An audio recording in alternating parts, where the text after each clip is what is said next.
next speaker is William Sumner Scott.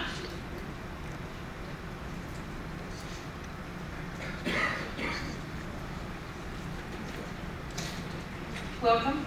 Thank you. The ABA is one of the gatekeepers for forced ignorance in the United States. On September 11, 2001, the U.S. mainstream media filmed the collapse of World Trade Center buildings 1, 2, and 7. Those films show the World Trade Center buildings came down at free fall speed into their footprints. Newton's second law of motion requires extreme force to do that. The only way to provide sufficient force is by the use of explosives. You can see the BYU physics professor, Dr. Stephen E. Jones' work on that subject. However, the official United States government 9/11 Commission report asserts that no explosives were used.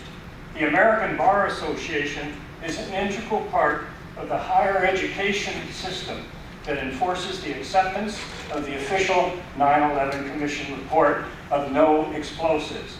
As a consequence of the ABA control, the U.S. legal system teaches that Newton's second law of motion does not apply to the destruction of the World Trade Center.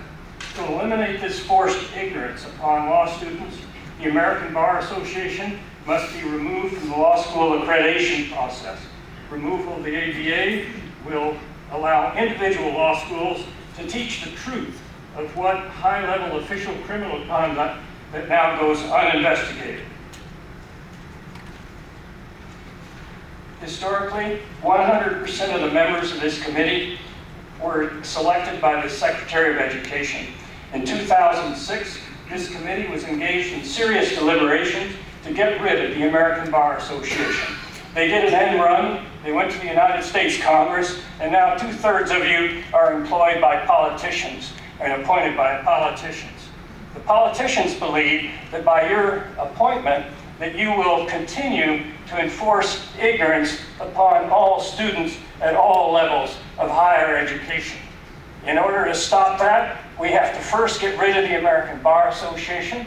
We have to let lawyers like me, who relatively have just a little small law firm to deal with and provide support, so that we can influence individual law schools to teach honest subjects instead of being browbeaten by the American Bar Association accreditation process.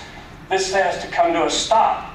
And because you were politically appointed, I think you have more responsibility than the high quality that was appointed by the Secretary of Education historically. You now have a direct contact with political people, and you can directly use your influence to get education where it ought to be, because free speech means nothing if we can't teach it to our young people. Thank you very much. Thank you. Any questions for the speaker? Thank you very much for your comment. We invite the agency to return to the table. Representatives of the agency.